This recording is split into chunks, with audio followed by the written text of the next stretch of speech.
And then he smiled, right?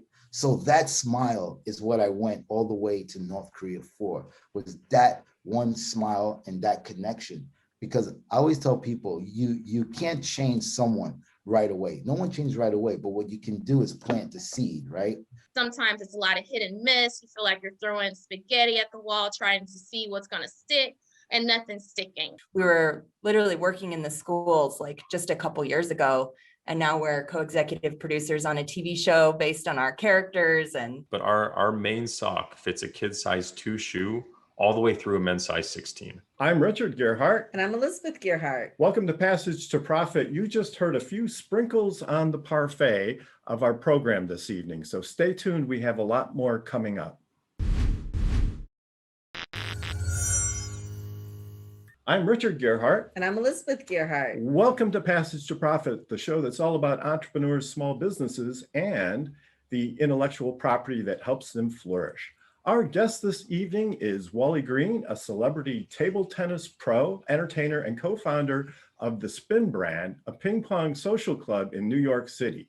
And it's also in major cities all across the country. And also with us is Natalyn Jones, who is the creator and founder of She Warrior Women's Athletic Wear. And then we have Callie and Callie, and they are going to be presenting this wonderful new item for children. I'm not going to give it away, but if you have kids, you want to hear what they're saying. And after them, we have David Katz, who is doing something too cool as well. He's saving the world while making socks. Before we get to them, though, let's get to IP in the news. Okay, somebody dug up an Apple patent. So it was on thedrive.com by Rob Stumpf. He had this little article on this Apple patent. So Rob Stumpf is known as like the driver, like he loves cars. So what is an Apple patent doing with cars? Well, apparently, and we have the patent right here. Did you all see that?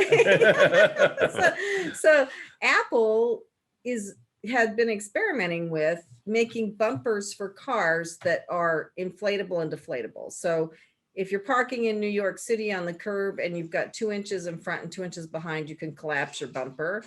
And then when you go out in New York traffic, you can blow it back up. And they had 44 drawings or figures. Yeah, how many drawings does it take to show an inflatable bumper? A lot. And it's just sort of like a big raft around the car, or so this just issued April 13th, 2021. So the question that this brings to mind is, Apple going to start making cars? Yeah. I guess that's possible. I'd like one of those for my cell phone, right? I mean, if they just enclosed it in a bumper, then when I drop it, it wouldn't break so fast. But anyway. You have never, ever broken your cell phone. I haven't. Our son has.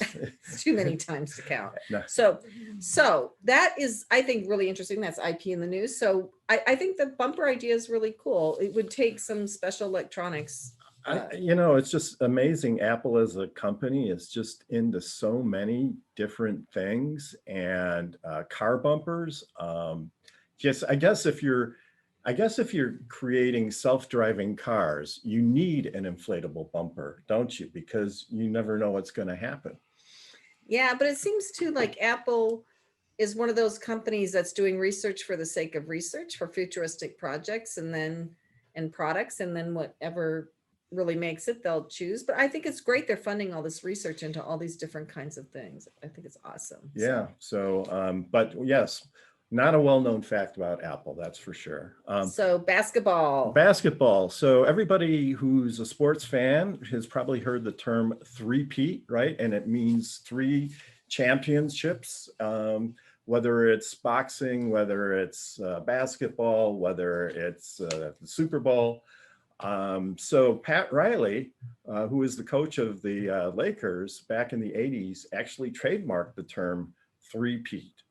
And of course, after the Chicago Bulls won the first, three-peat, I guess, in the NBA, he was able to market that trademark and made a whole boatload of money on that. So, $300,000 in royalties on a trademark. He's probably spent $1,000 to $2,000 on the trademark, and then was able to leverage it for $300,000. So way to go. So yeah, you just have to have the brains to kind of come up with something like that, I guess. But Yeah. he did file a trademark on it, and so also be careful when you use the word three-peat. You may owe Pat Riley a little bit of cash. So so we're on to Richard's Roundtable. So I'd like to welcome our guest this evening, Passage to Profit. Wally, you just heard a little bit about intellectual property. What are your thoughts? Oh man, that three-peat thing, I think it's totally ludicrous. Like we have like, I have an even bigger example in my sport. There's a similar thing. So the word ping pong, right, is trademarked.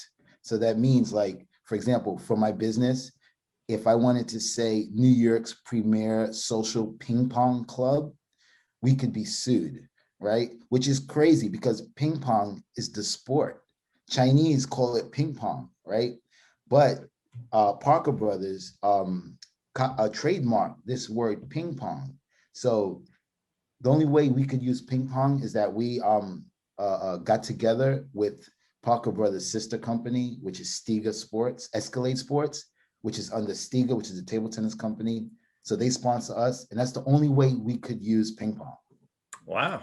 I did not know that. I did not know that. I would have thought Ping pong. that ping pong was generic by now. And by generic, it means it's so widely used that the trademark's ineffective. But I guess it hasn't gotten to that point yet. So I think someone should take them to court for it.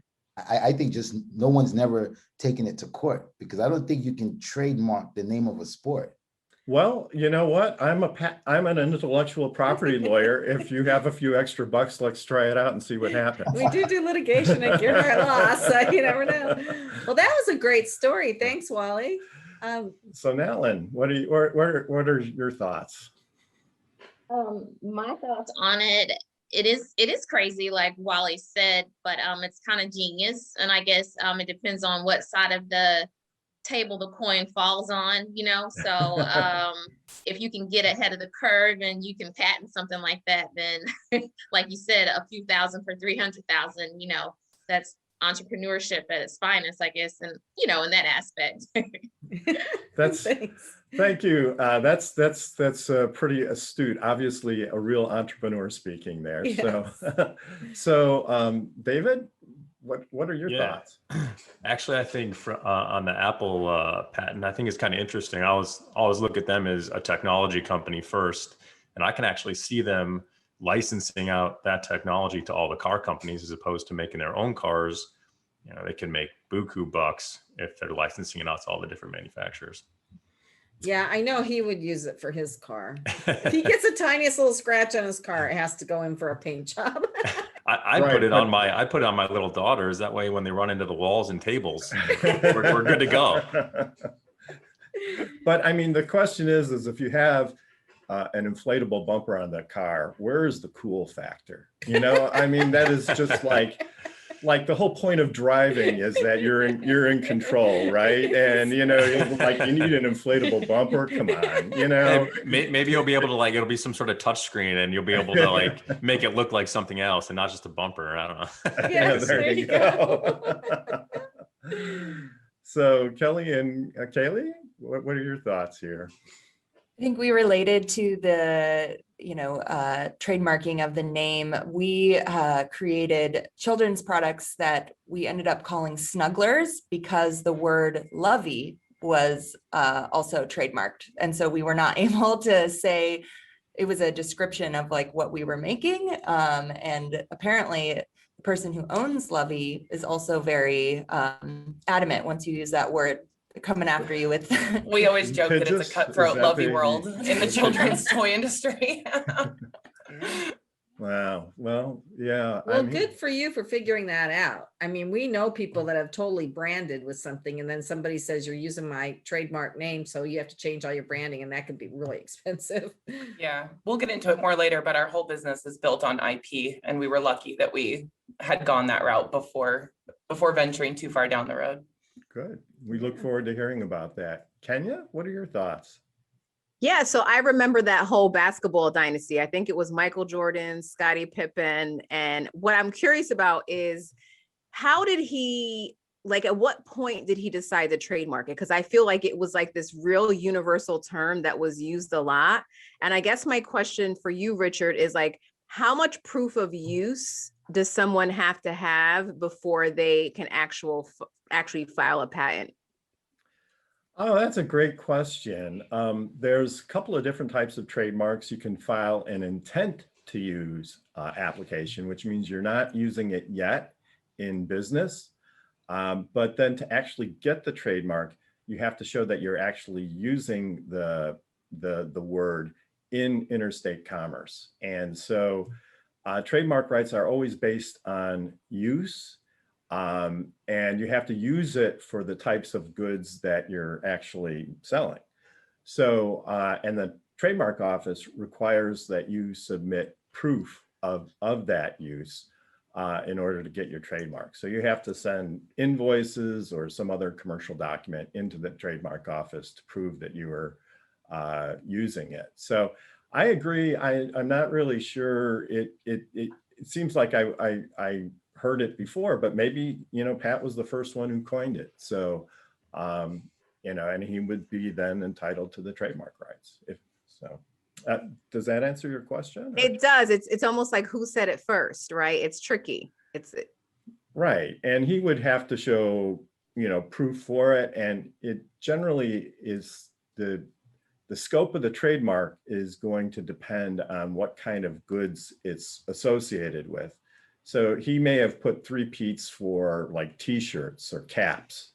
And so in general, you can't block somebody from using the words 3-peat, but you could stop somebody from selling sportswear with it, for example. So it all depends on how he registered it too. So the word may have been out there, but he may have been the first to do it for t-shirts or something. So anyway. That was a lot. So let's go. I'm so excited to talk to Wally Green. Mm-hmm. I met him on Clubhouse and I said, you've got to come on the show. So yeah, Wally, welcome to the show. I used to play a little ping pong myself. My mother thought I was wasting my time, but obviously you made a career out of it. So tell us what you do and how you got there. Well, now currently, I'm a pro athlete and also the co-founder of Spin. And Spin is how can I explain it? It's very difficult to explain. It's a ping pong bar, lounge, restaurant, nightclub. So we took the sport of ping pong and we made it a party, like a real party. So now not only do you have your alcohol, your music, but now you have an activity to do while you're having fun. So we have 8 locations throughout the country, 1 international, and it's also co-founded by the actress Susan Sarandon. Oh, great. That's excellent. So that's kind of like Topgolf, only it's easier. Yes. Because yeah. So I'm always better at those things after a couple glasses of wine. I was going to say, I remember a drinking game in college that involved ping pong balls. Yeah. So you have done quite a bit using ping pong as your launch platform in your life, right? Yes. As a kid, I grew up in the projects with a lot of heavy domestic violence, which turned me into gangs. I was in a gang at a young age at 13. By 13, I already owned 6 guns. So I was doing a lot of crazy stuff. Changed my life around through ping pong. Traveled the entire world, pretty much every major country in the world. Then I figured I wanted to do something really big, something that was bigger than myself. So I decided I would go to the most dangerous country in the world and do a diplomacy for world peace. So if you know anything about Forrest Gump, the story of Forrest Gump takes place in 1971. It's an American historical moment where America established relations with China through ping pong. It's called the ping pong diplomacy. So I wanted to do my own ping pong diplomacy to North Korea, which is definitely the most dangerous country in the world for a Westerner. And yeah, I was able to go and I was able to accomplish what I set out to do, because I never had a plan to actually, I didn't have a plan of how I was going to make a difference. I didn't know how it was going to work. I had no idea of how I was going to make a difference. I just knew that I wanted to make a difference, and I wanted to plant the seed in people's minds that Americans are not evil, we're not the devil, and all this craziness that they were telling them. And I had no plan, but it miraculously worked out to where I'll tell you a part of the story where it was the most amazing part. During the tournament, I got to play, first of all, I was the only Westerner there. There were no Western countries at all. So it was countries like Syria, all the communist countries, of course. And I got to play a North Korean, which there's a chance it can't happen. I could play maybe China and Syria, or China and Vietnam, but I got to play a North Korean. So as I was playing the North Korean, I noticed that every time I made a point, the 5,000 fans would make this crazy sound. I was like a sound of disapproval. And it was really intense. And I was just thinking, like, man, these people really hate me, because they really hate you. Like you're American, they really hate you. Then he started to make some points, right? And as he made points, they started clapping and cheering really loud. And then it got so loud to where, like, you would think this was like the finals of the Olympics. And it wasn't. It was the first game of a match. That was the preliminary round. And they were so loud. And I was like, whoa. And I just looked up at them, and I just gave this smile. And as I gave the smile, everyone started smiling. And I was like, okay, that's weird. So then we started playing again. I looked up again and I smiled at them just to see what would happen. And everyone started smiling and laughing. So I was like, oh my God, this is it right here. This is the opportunity. This is the opportunity. I'm going to make a difference right here. I got 5,000 people watching just me, like they're focused on me. And I was like, all right, this is what I'm going to do. I'm not gonna like try to win this match. I'm gonna play, I'm gonna go through the motions, but I'm gonna keep the contact with those 5,000 people up there. So every time I would look up, I would smile, they would smile. So it's like, we're kind of hanging out. And then of course I wound up losing the match. And at the end of the match, you have to shake hands with your opponent. And you could tell that he didn't really want to shake hands with me, right? Because I'm the devil, I'm evil, et cetera, et cetera. So my camera is filming actually behind me, which is his face, my back, and you see he comes to shake my hand, and he gives me like this kind of handshake, like I'll shake your hand, but I really don't want to be near you, kind of thing. And I just, when he went to put his hand out, I grabbed him by his arm and I pulled him in and gave him the biggest hug he's ever had. Yeah, and the people went crazy, and his face at first was like just, and then he smiled, right? So that smile is what I went all the way to North Korea for, was that one smile and that connection.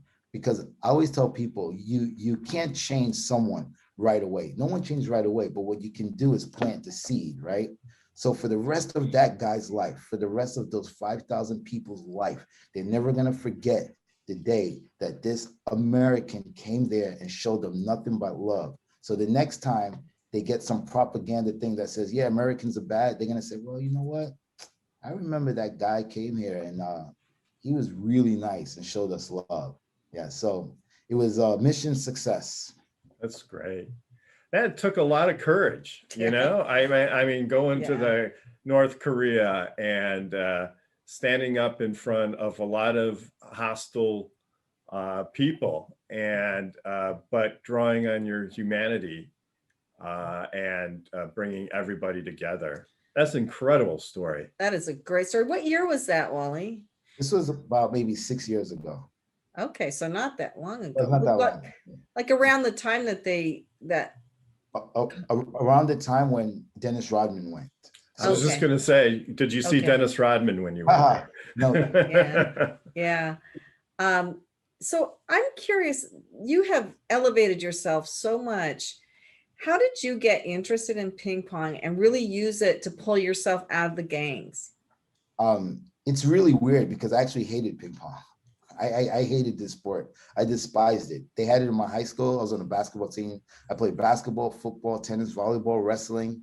And I would walk through the lunchroom and see these kids playing, and I would just laugh and say, look at these kids with short shorts and a stick. I used to make fun of them. But I found the sport when I started shooting pool, and I thought I was really good pool player. And back then, like I said, I was doing my whole gang thing. So I was doing a lot of bad stuff.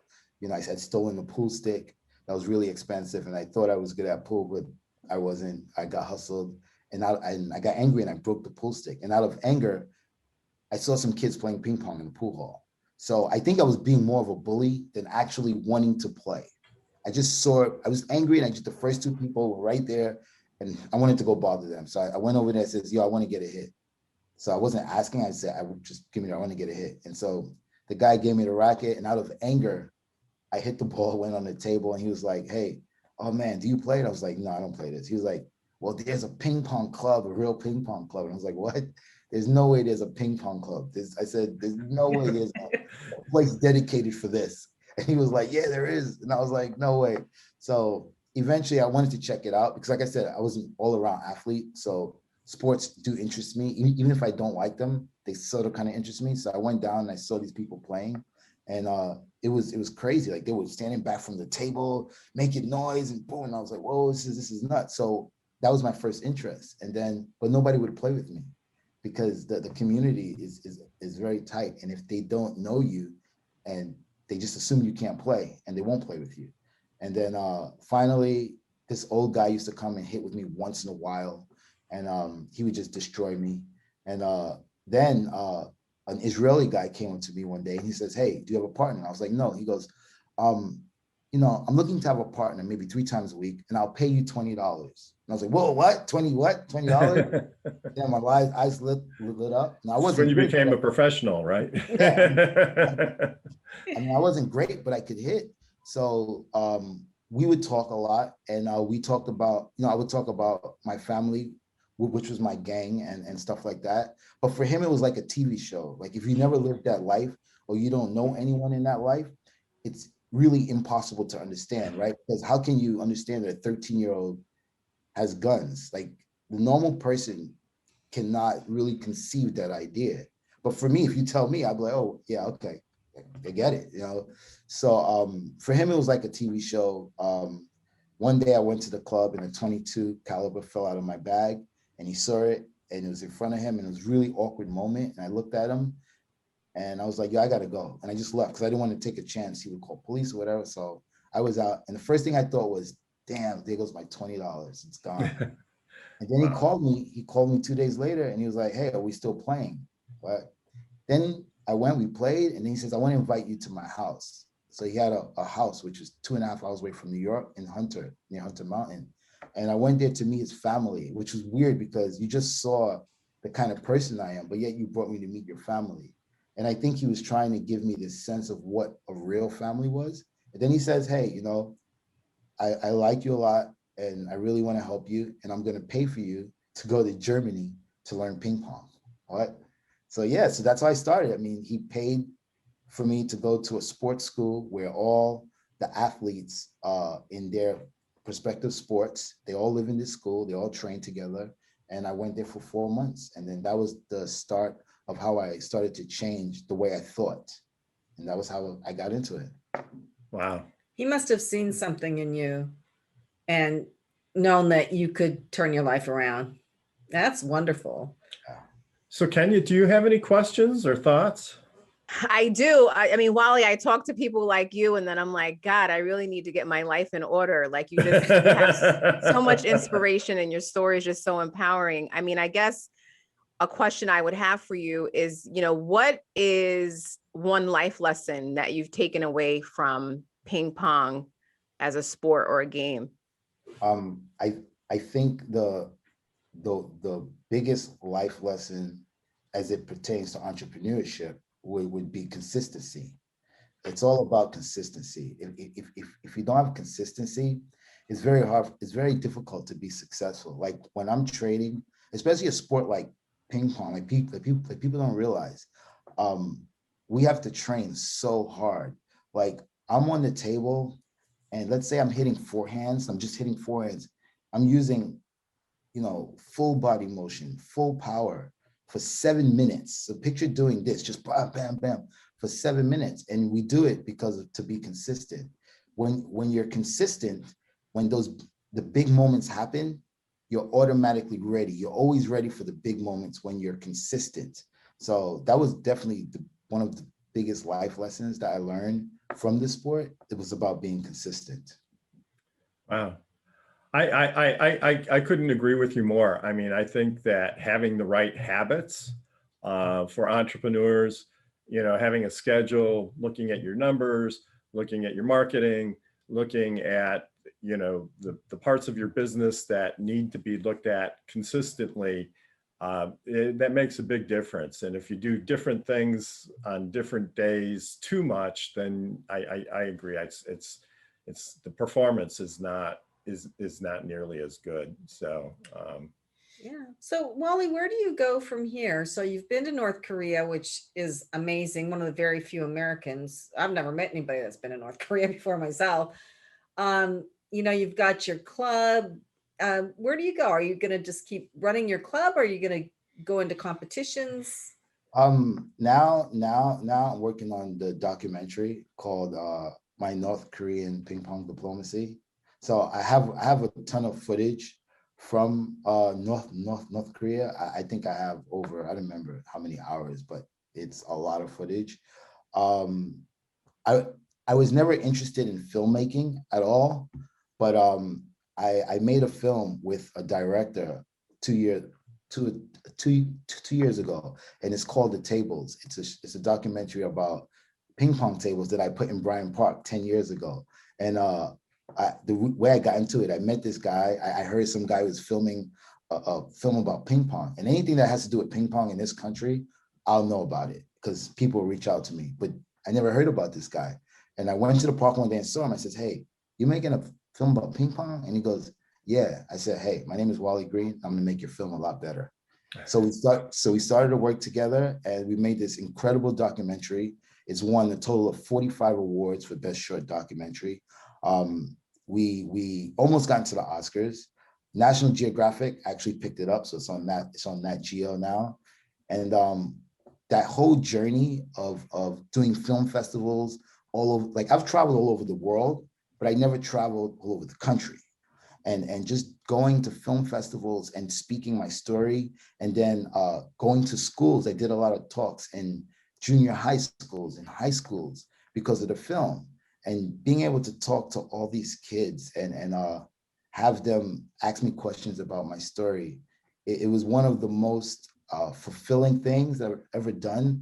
Like I didn't realize how young kids really are attracted to what you have to say, especially when there is a chance that they've been in the same situation. So that's the things I like to do now. Like I'm in Tampa now, and yesterday I went to the Boys and Girls Club and spoke about gun violence and gangs and what my life is now, how I was able to change it. Yeah, so I think that's the things that I like to do now, is just talk to kids and try to, a lot of kids, especially growing up in the projects, they never get the opportunity that I had. Like, it's really hard for them to understand what's outside of their circle. So, I want to be that guy to say, listen, there's so much more to being angry. There's so much more to gangbanging. You just need to open your eyes, or not even open your eyes. You need your eyes to be open for you. So I want to be that person to do those kind of things. That's great. This has been absolutely fascinating. Unfortunately, we have to take a break now, but you are listening to Passage to Profit, and really, I hope, Wally, you'll stick around for a little bit to help us with the rest of the show. And where can people find out about you? I do have a website, but the best place to find out about me is my Instagram, which is Wally Green NYC, and even better, my newly 1 month TikTok page. Yeah, I'm on TikTok. I know. I'm on TikTok now. And will we get to see you play ping pong on your website or your Instagram channel? Yes. I mean, I have videos. If you Google Wally Green, table tennis, ping pong, North Korea, like a bunch of stuff will come up. Wally, your TikToks must be crazy because you can play ping pong. Yeah. I have a my TikToks are actually very interesting, actually, because they're not a lot of videos where I'm playing ping pong. There's very few, but there's a lot of stuff that I've done, like TV stuff and stuff like that. And there's a lot of anti-racist stuff. So I have a viral video on TikTok, and it had to do with the Asian hate stuff, where that's like a very serious thing to me because my wife and my kid is Asian. Mhm. So I just got really upset at something that I saw, and I went on TikTok, and it went crazy. So yeah, you know, I put on TikTok whatever I'm feeling. So that's how my TikTok page is of that day. If I feel something, I want to say it goes on TikTok. Gotcha. Well, I'm Right. definitely going to check it out. I'm kind of new to TikTok. I'm not as good as my 16-year-old. Oh yeah. The kids are great. Well, we'll be right back after this message. You're listening to Passage to Profit with Richard and Elizabeth Gerhardt and our special guest this evening, Wally Green. Welcome back, everybody. Passage to Profit here. And that was just a really interesting discussion from Wally. Very intense. If you missed it, our podcast comes out tomorrow on all the major podcast channels, and also our YouTube video, or the video comes out on our YouTube channel. But that's something that was really worth our time to hear. Yeah, very inspiring, and you know, really a lot of talent from Wally too, to be able to take those things and We put a realize. bunch of stuff. Yeah, he put a bunch of stuff together in a new way, I think, which is Yeah. what entrepreneurism is, right? Creativity, innovation. What he's done is very innovative, Yeah. I think. So definitely catch the podcast coming out tomorrow on iHeartRadio and all the major podcasting platforms. And now we have another special guest with us. Kenya, can you introduce our guest and take it from here? So welcome to our Power Move segment. It's one of my favorite segments of the show. And today we are talking to creator and founder of She Warrior, Natalyn Jones. Natlyn, welcome to Passage to Profit. Thank you. Thank you so much for having me. I'm so excited to be here.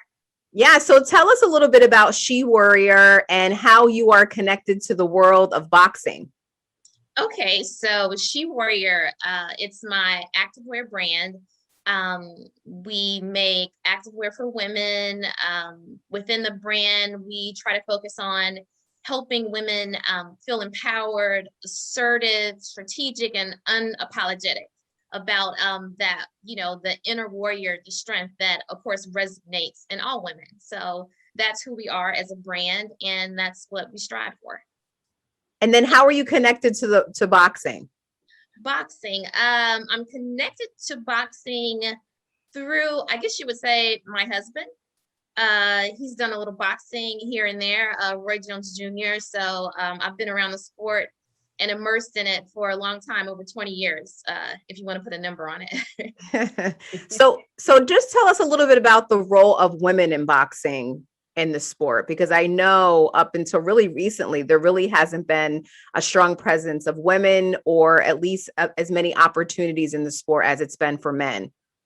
Oh, definitely. I think that's very true. What you said. I see some doors opening. I think women's boxing still has a long way to go, but I see fighters like Katie Taylor, Clarissa Shields. They're headlining, they're co-headlining events that never really happened before, and people are tuning in to actually see them, and they're actually very skilled. And I think that type of boxing and their personalities, I think it resonates with people and it opens doors. So I definitely see that happening. And a lot of female fighters are signing with big promoters as well. You know, the Top Ranks, the Golden Boys, all of those things, I think also, you know, help influence and, you know, promote the sport. That's great. That's great. And She Warrior is playing a role with, opening up those doors and creating a platform for women. So let's talk a little bit more about the brand and the platform that you're building around She Warrior. Okay, so with She Warrior, before I actually came up with She Warrior, I was already into the promotion side of boxing with my husband, and we have a stable of fighters, and we have a few female fighters. And actually, pre-COVID, I work with Ava Wallstrom. She's a Finnish champ, and she came over.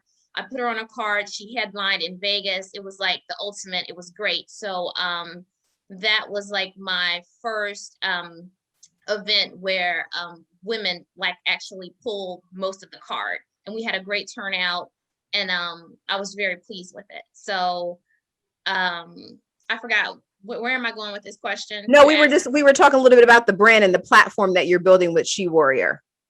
Okay.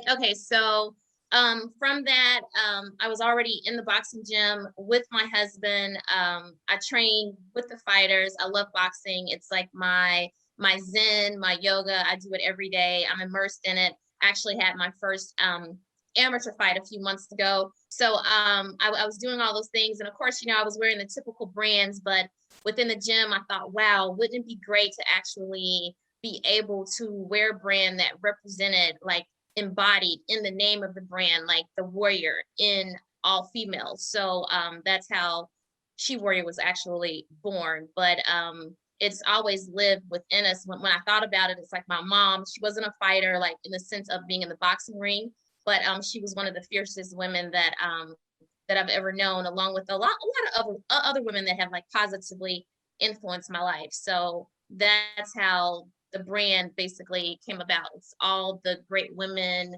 past and present, that have basically, influenced me to be the woman that I am today. No, you make a really good point. I think innately we all have that, She Warrior within us, because we do so many things. Like, we're moms, we're entrepreneurs, we're doing all these things, and we're so resilient as women a lot of times, and those examples in our family, and we keep everything together, right? And you have to have some tenacity to be able to do that. Yes, definitely. A lot of tenacity. And even with Roy, it's like I play the back a lot. And, it's easy for him to, he does great interviews, great commentary, but no one knows that I'm sometimes that driving force, his schedule, getting his bag together, even when he was fighting, like his regimen with his nutrition, all that stuff, and just being that support system, because being with a fighter is not for the faint of heart. It's a lot that comes along with it. So, and then you're juggling everything, the kids, the house, your other businesses, and you do it all with, class and style, and you're kind of the unsung hero, I would say. So I wanted to be like, you know what? I wanted to sing the song and be like, we're all amazing. We're all great. We're all badass in our own way.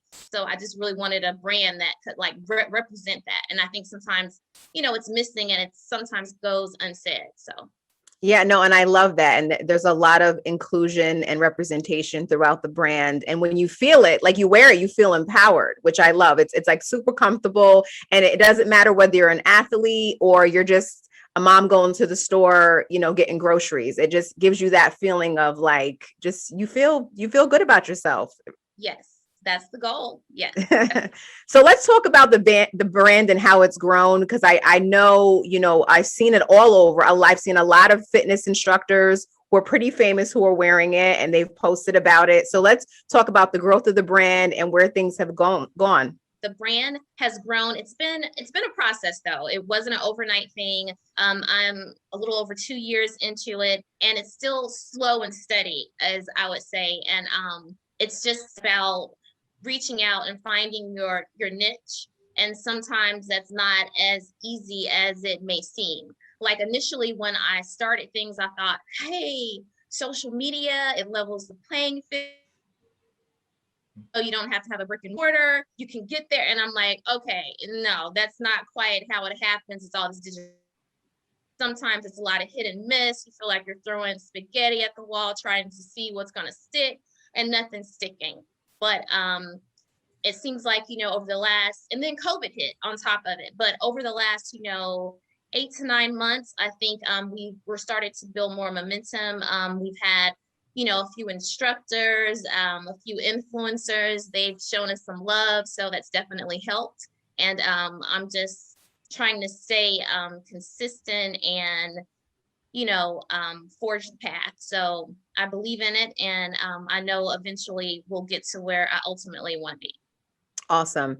And then what advice would you give to emerging brands who are looking to, grow their brand, reach their target demographic? What advice would you give them?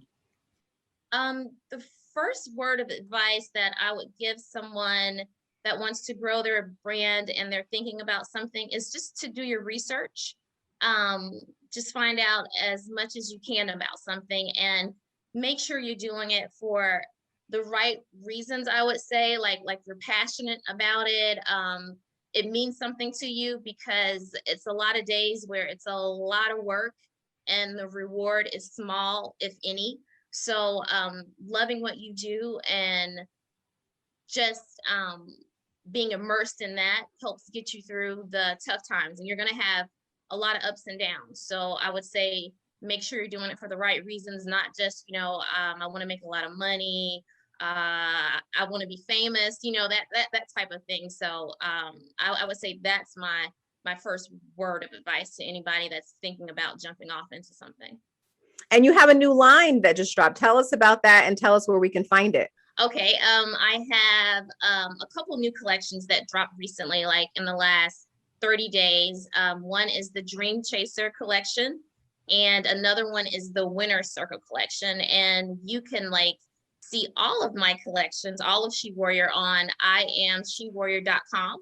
And we're also on Instagram and Facebook, I.am.SheWarrior. So check us out there. And you also are a part of Afterpay now. Yes, that was pretty big. It's like I don't know about you, but I love Afterpay, and I was so glad to partner with them. It makes you feel a little bit less guilty about your online shopping habits. So and indeed so. Well, listen, it was great having you a part of the Power Move segment today, and I look forward to everything that She Warrior is doing. I'm very excited for you, and it's just, the story is very empowering. So thanks for being here with us today on Passage to Profit. Thank you, Kenya. Thank you so much, Kenya. I appreciate you. Likewise. Well, thanks for that really fascinating segment. But we now have time for our Fireside Directory segment. And Elizabeth. Yes. So for those of you who don't know, I say this every week, but there's always people that don't know. I started a video directory for small businesses called Fireside Directory. And right now I'm in phase 1, which is collecting content and generating content. So I'm interviewing small business owners myself for Fireside Directory. And I'm throwing some marketing tricks into the mix, but I won't say what they are. Leave us all in suspense. And I'm having some work done on my website now, but then I ask people, and I post the videos on YouTube. I make a custom thumbnail. And then I put a description, I put a link to the website, and I'm asking people to put them on my website when it's done, but it's not ready yet. So I have everybody on YouTube now. Some of the people are on the Fireside Directory website, which is fireside.directory, but I will continue building, and I'm having a really good time. But what I love doing, what I love about the interviews is that I always learn something. So I ask people about their businesses, and I ask them questions as if I were going to hire them. And I always learn something new from people. And just like on Passage to Profit, it's really, I just so enjoy talking to people and hearing what they're doing. I think we get that. So yeah, that's a good thing too. So and we have one last thing. Richard and I are starting to develop a brand for other media that is Richard and Elizabeth Gearhart, of course. But what's really cool about that, we're thinking about what are the advantages to spouses working together, is that we brainstorm a lot. And we had a really good brainstorming session on Fireside last night, but we want to patent what we came up with, so I can't talk about it. Yeah, I hope we can remember what we came up with last night. Speak for yourself. But So- who knows, we might get lucky and remember it anyway. So anyway, we do have to take a break now. And you are listening to Passage to Profit, of course. This is Richard and Elizabeth Gerhardt, our special guest, Wally Green and Natalyn Jones, and we'll be right back after this commercial break. Welcome back, listeners, to Passage to Profit, the Inventors Show on WOR 710, the voice of New York, iHeartRadio. We have had a fabulous show so far. It's been extraordinary. And more wonderful things to come. Absolutely. So I would love to introduce our next presenters. So this is a partnership. It's Callie Oriard and Callie Christensen. And if you have children, they have something your kids are going to want. So welcome. Thank you for having us. We're excited to be here. We're the co-founders of Slumberkins, and we're actually educators turned entrepreneurs. My background is a special education teacher, and Kelly is a former marriage and family therapist and school counselor, and we've been best friends since we were 14. So our journey into entrepreneurship and creating Slumberkins has been a really unique story. But what Slumberkins is a product line for children that are characters. They each come with a storyline based in therapeutic techniques that Kelly would infuse into family sessions, into easy to use, turnkey, approachable stories for families to infuse into their daily routines with kids. So we have collections that cover topics like mindfulness, growth mindset, stress relief, relaxation, and then have some of the harder topics that a lot of parents need help addressing, like we have a collection that covers grief and loss. And, the brand in and of itself is something that over the past 5 years, we've grown as a direct to consumer brand. A lot of our traction has been on social media, but there's a lot of exciting things behind the scenes we're now in a co-production with the Jim Henson Company, bringing the characters to life in a children's global streaming series, which is super exciting and goes back to the whole conversation around IP that we were having at the beginning of this. Yeah, so can you tell us a little bit about that? Yeah, I think when we started, because we started Slumberkins while we were on an unpaid maternity leave, we ended up on maternity leave at the same time from our jobs. We kind of didn't know how to start a business, but we came up with these characters, and we wanted to change the way that parents interacted with their children around social emotional learning. And I think we got some really good advice in the beginning of, if you're creating something unique and different, and you can patent it and you can get protection on it, that is the smartest thing to do. And so we didn't end up paying ourselves or taking any money from anything that we made from Slumberkins for the first couple of years, but we took the money that we did make and we invested in protecting our IP, like the look of our characters and the names of our characters and all of that stuff, which became so important later on down the line, because we had big dreams about what we could do with these characters. And now that we're making a TV show, it came in real handy that we had those protected. That's great to hear. And it's not just intellectual property, but if you want to grow a business, you have to invest in it. You just can't take all the money out for yourself. You have to keep reinvesting, and maybe it's intellectual property or marketing or designing or whatever it is, but it sounds like you made a good call there, and we're thrilled that it's working out for you. So what are some of your characters? What are like your favorite ones?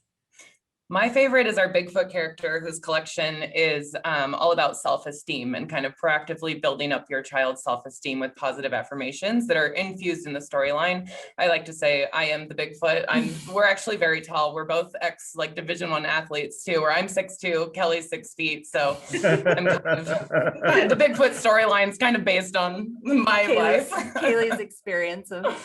So are these stuffed creatures, are they cuddly stuffed creatures too?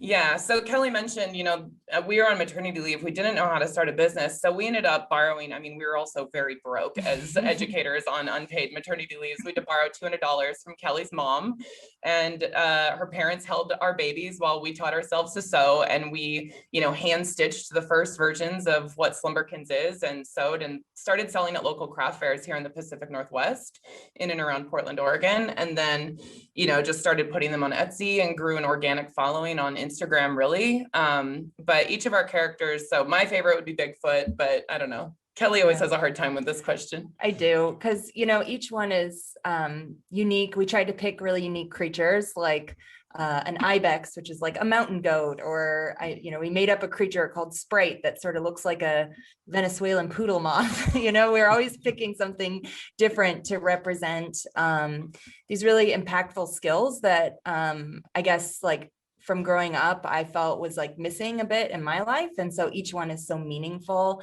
and we see it as like a pillar of emotional wellness. So I don't know. I love all of them. I needed all of them. I do need all of them. So I never can pick. Maybe I should get you one. Probably more than one. I like the big one. So how big are these? Are these like a foot tall or? Oh, I wish I had a. Yeah, they're about 12, 14 inches. Yeah. And we have two different types where we have like, well, we started out with, I'm not going to say the word. I don't want to get charged here. The loveys. I said lovey. We're calling them snugglers. Don't come after us. And it was really based on our sewing skills at the time because we didn't know how to make a 3D plush creature. So we just took two pieces of fabric and, made it sort of like a redesign of a lovey. But it was so unique that we marched into an IP lawyer's office in Portland, Oregon with our hand stitched, like very basic sewing skilled creature. And we were like, this is unique. And he was like, it sure is. And we filed a design patent and got the design patent. Like we're awarded it for the shape of the body of the snuggler. And then also for the character faces and what they looked like, which, now being in the co-production of the Jim Henson Company, I think everyone's been so surprised that everything's so buttoned up from an IP perspective with just how even new the business is. Yeah, That's smart. great. Wally, do you have any questions or comments? Yeah. I think the best thing that happened to you was not being able to use that name Lovies. The name you have right now is when I hear Lovies, I'm like, eh. But the one you have now, like, I feel like I want one for me. Forget about the kids. I want one. But where is the product out? Because I have an 18-month-old little boy, and that sounds like something would be like really cool. Yeah, I mean, we do most of our business on slumberkins.com, but our Instagram is a great place to see the different characters. And 18 months is right in our wheelhouse. We say kids really gravitate to it. Parents buy for like baby showers. So like 0 all the way up to like 8 and 9-year-olds are digging the characters. So it's pretty wide range and has really meaningful, content attached to it. So each one comes with a affirmation that really gets at a deep core belief that helps kids, really believe in themselves and get through adversity, and really proud of it. Yeah. And like I said before, the name Slumberkins, like when I hear that Slumberkins, it's like, yeah, I get it. Thank you. I love it. Natlyn, do you have any comments or questions? No, I just think it's a great idea. And I have 3 kids. So like infusing like a stuffed animal, I guess, can I call it a stuffed animal? Oh yeah. With like these positive affirmations. Like I think that's really it's really cool and innovative, because as a parent, you're always trying to, find a way to instill positivity in your kids. And, you hope that they grow up to be these resilient beings. And, so I just think, that's really cool. So.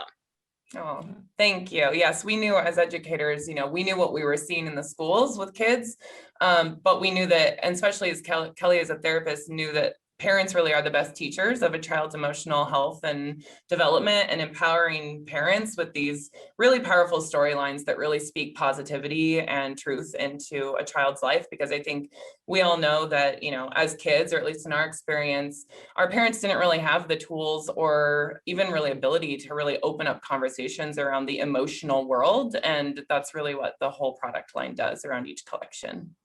Yeah, Kenya, what are your thoughts? I just had a question about like the age demographic. Like obviously it's for children, but like I know some adults who can probably use a Slumberkin and some emotional well-being. And I think about teenagers, right? Like I have a teenage daughter who, it's hard to talk to them about stuff. Like, have you ever thought about doing a line for like that little older adolescent age group?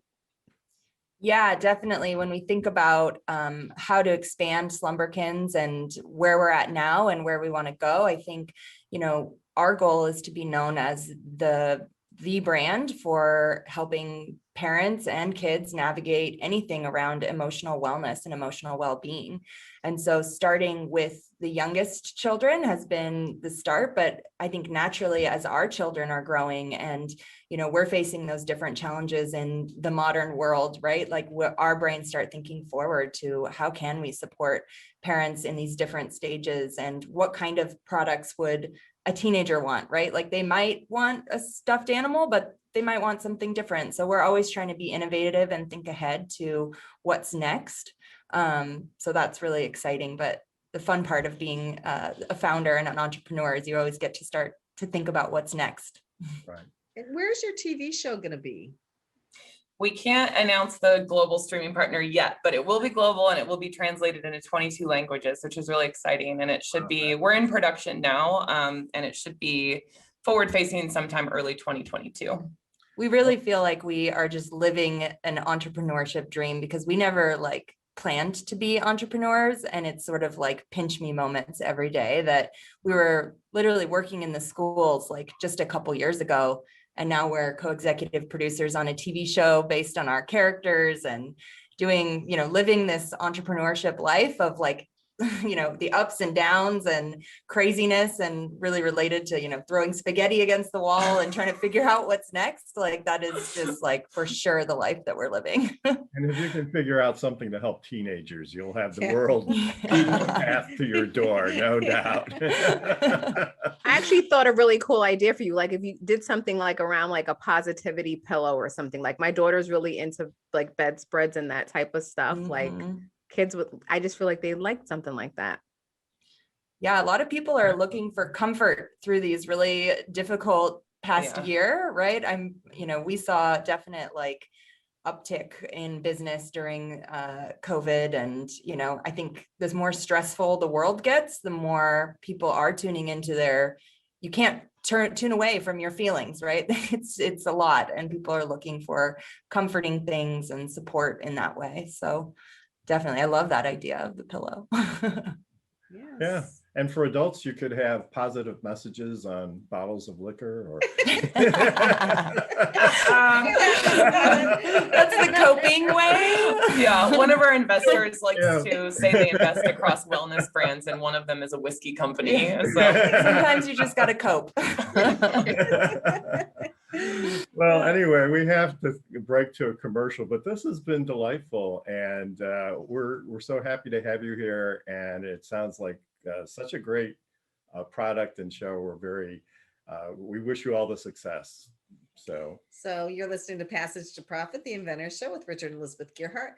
Our special guest, Wally Green, ping pong champ, and our executive spotlight power move, Natalyn Jones, with a boxer herself, with also a wonderful fashion line. And we will be right back. Welcome back, listeners. You are listening to Passage to Profit, the Inventor Show on WOR 710, the voice of New York, with Richard and Elizabeth Gearhart, our special guest, Wally Green, our power move, Natlyn Jones. And now we are on to another presenter. So David Katz, with his company, is saving the oceans through socks. I can't wait to hear about Welcome, this. David. Tell us all about it. Awesome. No, thanks for having me. Yeah, my wife and I started this company, Swaggr. Socks are made out of recycled plastic bottles. Our business is all about sustainability, ocean conservation, helping the planet. But on top of that, we've just got some fantastic performance socks. They're breathable. They've got cushion for support. They fit your foot so you don't slide down underneath your heel. They're just awesome, help the environment, and it's been pretty awesome. Yeah. That's great. Price-wise, how do they compare to socks made out of cotton or polyester? So that's an interesting question, because they're a premium sock. They're a luxury sock, and there are other companies ahead of us that luckily have sort of educated the consumers on the benefits of having a premium sock and what it can do for you. So you've got your bargain 10-pack socks that you can get for very cheap at various retailers, but then you've got premium socks like ours and others that are a little bit more expensive, but you pay what you get what you pay for. And in terms of premium socks, I actually think we're a little bit lower than the rest. So it's a pretty awesome position to be in. Well, I'm really glad you're doing this because I always do wonder where all those plastic bottles, like we'll drink water out of plastic bottles and we'll recycle them. Like, do they really go somewhere? So it's good to know they do. I'm just wondering how you get the plastic. Yeah, so it's pretty awesome process. So we work, all of our socks are made in the US. They're all sourced, all the yarn is sourced from the US, made in the US. All of our bottles are also recycled from, in the US. And so our manufacturers in North Carolina. We work with a company also in North Carolina who works with recycling centers all along the East Coast. And we get the bottles from them, or they get the bottles from the recyclers, break them down into yarn. We get the yarn, we make the socks, and it's a pretty cool process. So how many bottles does it take to make a sock? Another great question. So our line, a minimum of 3 bottles go into each pair that we make. We've got our ankle socks, 3 bottles in each pair. Our crew socks have 4 bottles in each pair. And we've just came out with these awesome over the knee cable knit women's socks that have 10 bottles in each pair. And so it's just an awesome product. The feedback we get from customers, the way we've been scaling, it's been pretty exciting. So Wally, what do you think? Now, all you need now is the Wally Green collection of socks. Hey, you know what, man? I wrote that down earlier when you were talking. I wrote down Natlyn. I think there's a ton of collaborating we can all do. Just from I think there's a lot of synergies here. Yeah. I find it incredible. I actually never realized that. I know there's so many things that they changed to other things, but I would have never guessed in a million years that you could get socks from plastic. Yeah, it's incredible. I mean, I think people don't typically associate plastic with being something comfortable, something breathable, right? And I think what we've done, which is pretty awesome, is that we've also started in Houston. We've since moved to Florida, but we did a lot of local farmers markets also to get our brand awareness out there. And I think the thing that blew everyone's mind initially was plastic to socks, that they're the most breathable socks you put on your feet. They've got extra cushion on the bottom. So from a athlete performance, you don't get those blisters. And then from a non-slippage part, we've got awesome construction in the heel that allows your sock not to actually slip under your heel. So you're not getting holes where you shouldn't be getting holes. And on top of it, we're helping the environment. I mean, I think it's just an awesome thing we're working on here.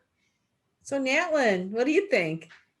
I think this is amazing. I absolutely love socks. So yes, I'm sending you some. Thank you. It's like the fact they're sustainable.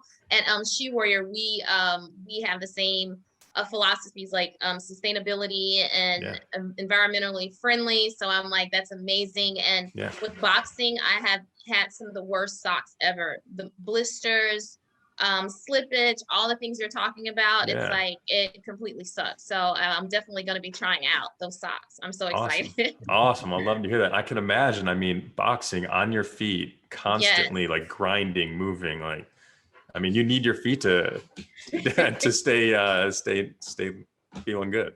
Kenya, what do you think? Well, I love the name. It's like one of my favorite terms to use, Swaggr, right? So where did the inspiration from the name come from? So, we knew that right at the beginning, we knew that the environment was going to be a huge component to our business. And so we started doing research into how we can incorporate like that environmental aspect. And we knew that the bottles is what we wanted to do. And so we thought, all right, we need a marine animal to be the face of our organization.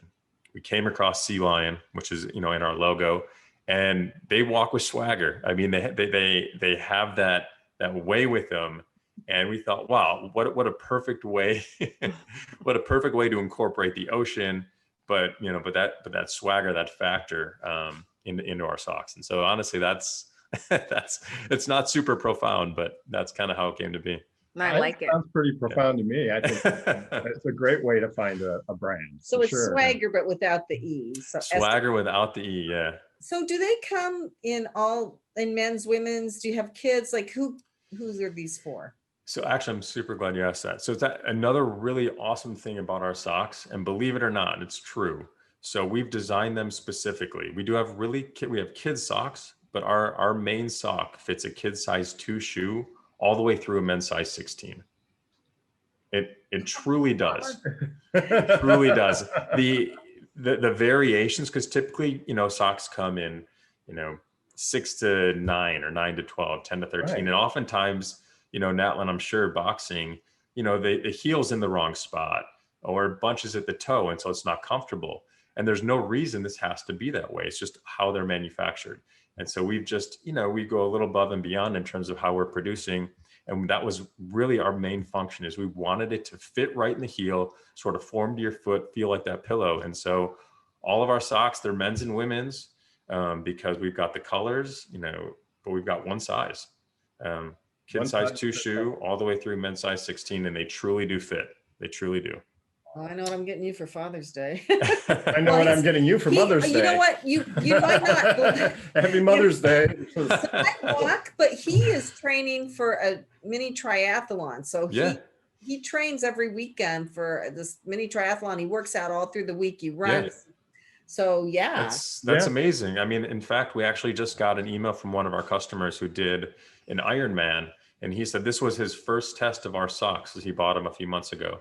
True test. And he said he wore them through the bike, the swim. And he said, the fact that they didn't soak with water because they're so breathable, they allowed his foot to heal. But while he was running, they kept his foot comfortable, and there was no rubbing in the socks that caused blisters. And he sent us an email specifically, and it's stuff like that that really keeps you going and gets you pumped up about seeing what's next. It's really important, because if you get a blister when you're out in the middle of a run or something, it just makes the whole thing so much harder. Oh yeah, it's miserable. It really is.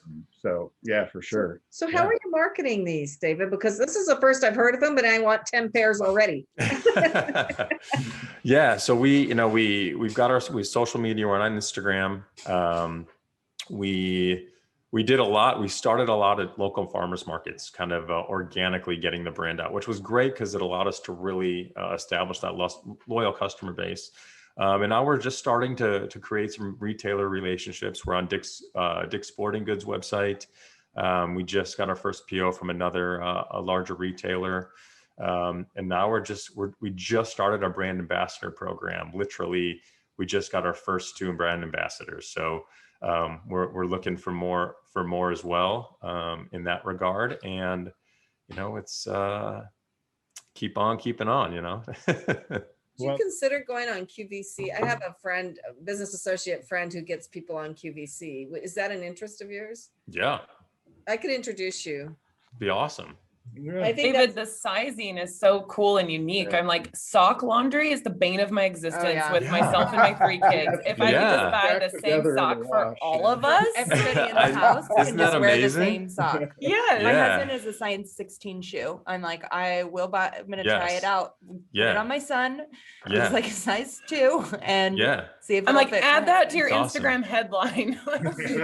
we should. No, that's a great point. I mean, and it's like one of those things where, and like we've got 3 kids too, and they range from like 8-month-old to 9 years old, and it's I mean, it's brutal when you have socks in the laundry. It's brutal. Monster. You're always losing one. You're losing one. Yeah, like I have a drawer of like single socks. Oh, yep. It's like, where do they go? Yeah. We're like whenever we're at markets, we have people at markets. They're always coming up, and like the husband or wife or whoever will be like, oh yeah, I can't find anymore because people keep stealing my socks. And it's really exciting. So appreciate the feedback. Cool. Appreciate That's it. very cool. Well, that's really great. Unfortunately, we're running out of time, but just wanted to say, sock it to me, man. And You're You don't have to be embarrassed. It's complete clever. with terrible jokes. And we'll be right back after this minute. Well, welcome back, everybody, to Passage to Profit. A really fun show, I thought, and very interesting, too. Very amazing. I learned so many things that I did not know about. And before we came back, we were talking about the sock drawer and how David has solved the sock drawer problem for all of us and the laundry problem. So I couldn't resist bringing that up as an additional benefit. Absolutely. Right? So let's go through who we had on the show because I want to give their websites again. All right, let's do it. Our guest is Wally Green, a celebrity ping pong or table tennis pro, and he has a lot of really great stuff that he's doing right now and more stuff coming up. So to find out everything about him, you can go to his website, whoiswallygreen.com, or if you're on social media, a really great place to find him is Instagram. And be careful on how you use the word ping pong. You may get in trouble from the trademark owner. Yes. So anyway, so it's Wally Green NYC, and he just started TikTok, which would be a really cool place to see him because TikTok is those short little videos, right? So he's Wally Green NYC _ on TikTok. So look for Wally. It'll be ping pong like you've never seen it before, I'm betting. And everything Wally Green. So all this, he's doing outreach to schools, to kids to help them turn their lives around. I mean, he's just an amazing man. So I really encourage everyone to look at his site. And then we had Natalyn Jones, who is also amazing for Power Move. And she is a boxer, married to a boxer. And I wouldn't be around them when they get into fights. she used her athleticism and love of sports to develop a clothing line, a workout line for women. And I love the name of the brand, She Warrior. I think it's awesome. And you can find her website at IamSheWarrior.com, and she's on social media too, Natlyn Jones. And check out her stuff. It's, it brings out your strength, right?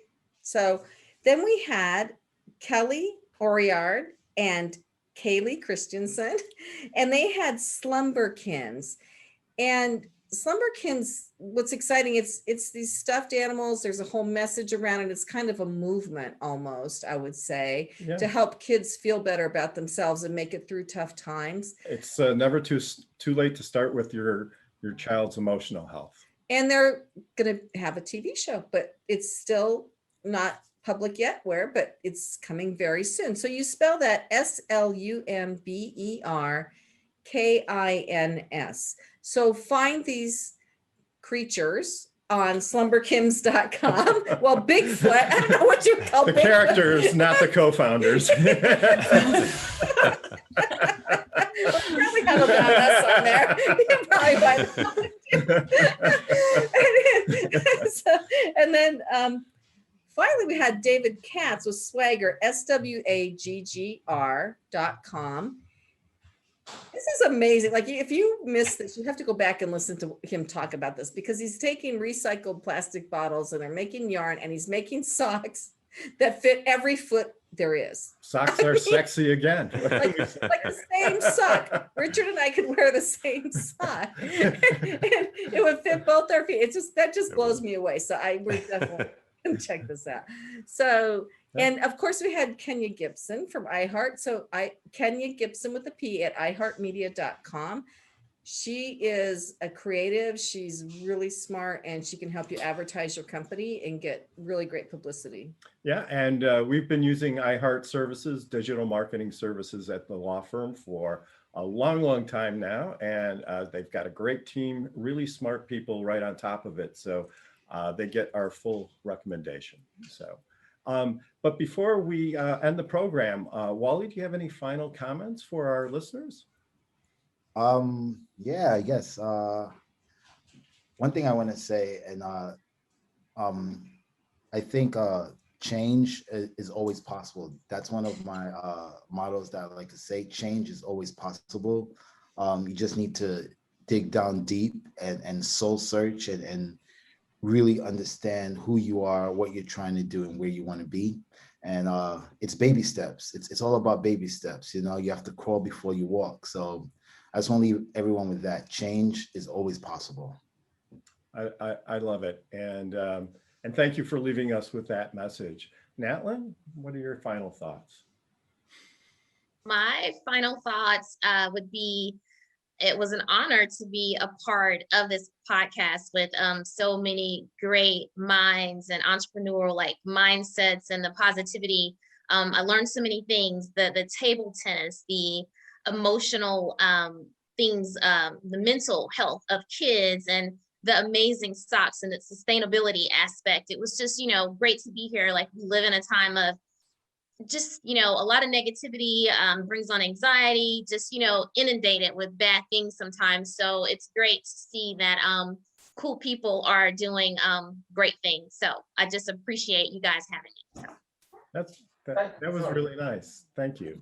And Kenya? Yeah, well, I have to say, we've been doing this radio show and podcast for 3 years. And I got to say, every single week, I just feel like, wow, that episode topped that one, or that one topped this one. And I feel like this was a really amazing show. And I love all the stories that were shared here today. And, again, going back to the sports, the socks, and the positivity, like you can't go wrong. We've got you covered all around here on Passage to Profit. So thanks for tying it all together for us, Kenya. So yes, signing off, I'd like to thank Noah Fleischman, our producer, Alicia Morrissey, our program coordinator, and Angela Wolf, our video producer. This is Passage to Profit on WOR 710, the voice of New York.